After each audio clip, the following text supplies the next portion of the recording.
Gerai, apie terasas, kur tokių galima būtų surasti, kad matyti, kur to automobiliukas važiuoja 120 km/h greičiu netrukus. Po reportažo jame turėtume jums parodyti, atskleisti visas plonybės, reiškia, valdymo šitų automobilių. Pirmin, į ekraną.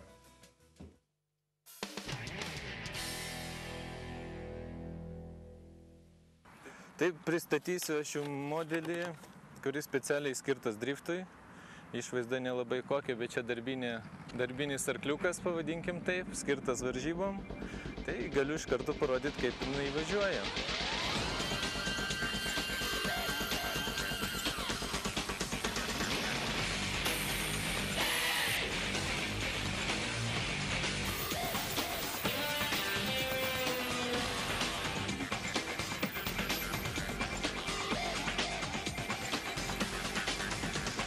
Varomas elektra, šiaip tai galingas, greitis su normaliom padangom pasiektų kokį 60-70 km/h.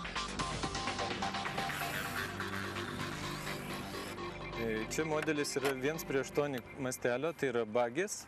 Tai yra Lietuvoje pats populiariausias sportinės klasės modelis būtent offroado varžybose. Ši versija, kur dabar aš turiu, tai yra elektrinė, kuri šiais metais realiai debiutuoja Lietuvoje, o dar ta pati lieka ir populiari klasė būtent vidaus degimo variklių, kurių dalyvių yra ganėtinai daug varžybos.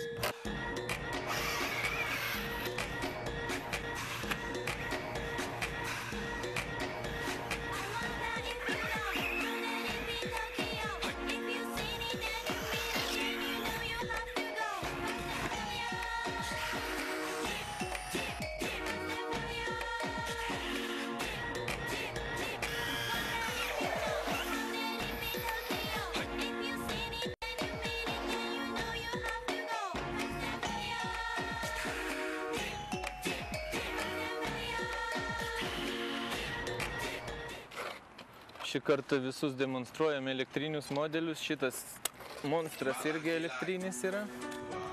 Būtent su tokiais modeliais važiuojam irgi offroado trasoje. Tai yra 1:8 monster klasė.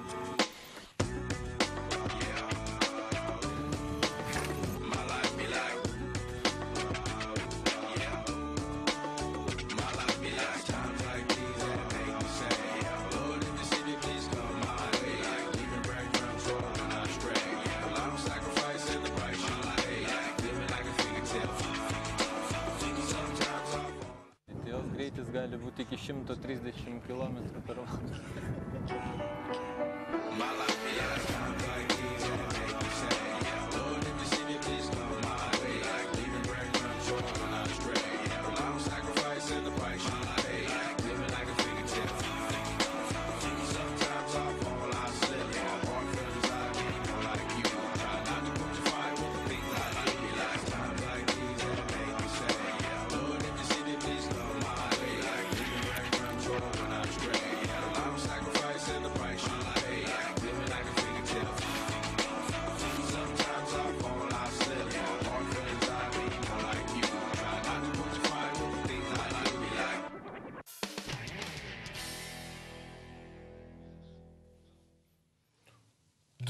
Aš apakęs.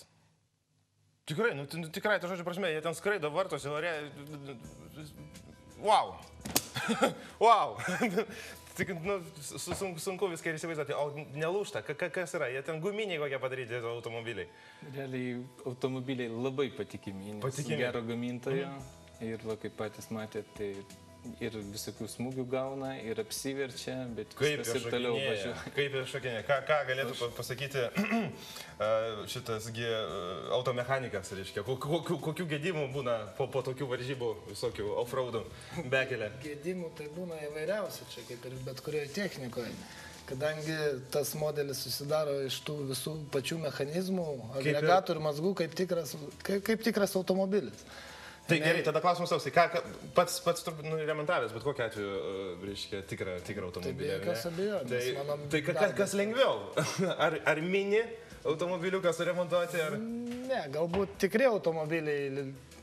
Ne, lengviau tai mini automobiliuką. Čia mažiau ir vietos sąlygos paprastesnės užtenka. Kokia galia jo yra?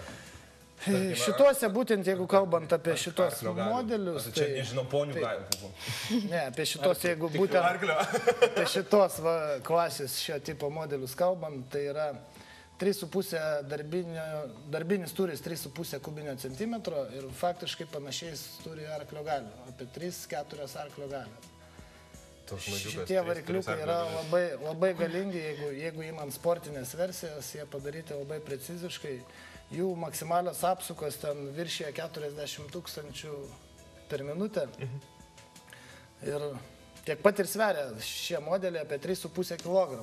Tai gaunasi taip, kad vos ne viena arklio gale, 1 kilogramui gaunasi. Gerai, žinau, kad yra 2 tipų ten jūsų rengiamus varžybos, ar ne? Vienas yra ten tos žiedinės, čia Vilniuje kažkada buvo viename prekybos centre organizuotos, kitosgi, kurias, kažkaip supratau, jūs pristatote, ar ne? Tai yra Bekelė. Būtent Bekelė pristato Mindaugas. Mindaugas, ar ne? Taip, tai tada, reiškia, kiekvienai trasai yra skirtingi vėlgi modeliai, ar ne? Tai kaip tos varžybos organizuojamos, kas ten daroma yra? Tai iš principo varžybos dabar... Kiek dalyvių yra? Pasiskirstė taip į tokias mėgėjų, sakykime, tai gal iki 3 grupės. Tai būtent, sakykime, Bekelės pagrindinė didžiausia tokia grupė. O kur, gerai, tada iš karto apie trasą. Kur jūs važiuojat Bekelę su šitais automobiliukais? Kur tai yra ta trasa? Bekelė tai yra visur. Nu gerai, visur, tarkime, tai vis tiek yra kažkokia... Sakykime, ta speciali trasa yra dabar Kaune jau ne vienus metus padaryta. Kaune? Taip. Supratau. Jau 5 metus yra trasa. Kur? Kodėl nežinau? Prieš 5 metus mano iniciatyva buvo pradėta statyti trasą, kur vėliau prisijungė kitų daugumą entuziastų padeda daryti. Kaune Ašigalio gatvėje, ten netoli garažų kooperatyvo šalia yra Ašigalio šiaurės prospektas. Žinau, tai ten labai netoli mūsų rajonai. Šalia vieta ir kur niekam netrukdo, mes ten ir važinėjame. Šiais metais atsirado dar viena trasa, kur taip pat entuziastai savo lėšomis, savo jėgomis padarė Utenoje. O ką jūs norite pasakyti? Šalia Utenos. Atvažiuoja toksai mažas asfalto klojėjas, ar ne? Čia pas mus asfalto nėra. Nu gerai, tai žvyrkelį pasidaro tokį mažiuką, taip, ne? Nu, tas mažiukas tai vis tiek 2 metrų, 3 metrų pločio. Faktiškai 4 metrų pločio trasa yra. Jos vieno rato ilgis bendras pas mus Kaune yra apie 290 metrų. Nu, ten įvairiai iki 400 metrų. Kiek varžybose dalyvauja tokių automobilių? Šiemet per atidarimo šventę buvo tokios varžybos, kaip sezono atidarimo proga.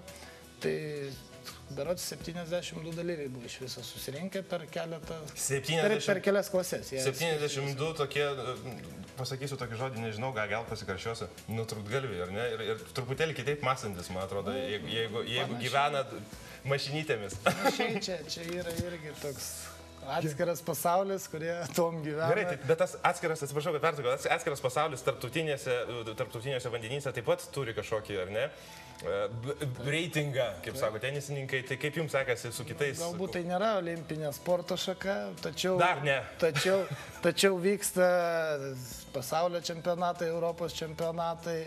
Europos čempionatai dalinami taip pat ten į kelias dar grupės.